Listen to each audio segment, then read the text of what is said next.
je cherchais Dieu encore plus profondément lorsque j'étais dans l'islam. Je suis partie au Tchad, en fait, rencontrer ma famille du côté paternel.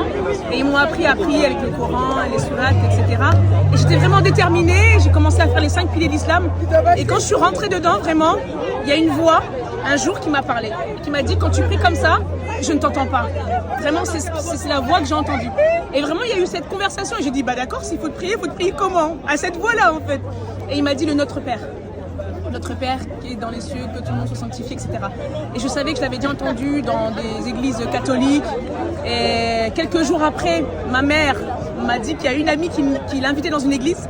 Et moi, c'était bizarre, ça tombait pile poil avec cette histoire de Notre Père. Je suis allée dans cette église et là, il y a un prophète qui a prophétisé sur moi. C'est là où j'ai commencé à rencontrer Jésus parce qu'il me disait, écoute, tu dois pardonner ton père. Franchement, c'est ce qui bloque ta vie aujourd'hui. Et quand j'ai rencontré mon père a fait 2 rêves. Un rêve, il se voyait en enfer, musulman aussi, il se voyait en enfer.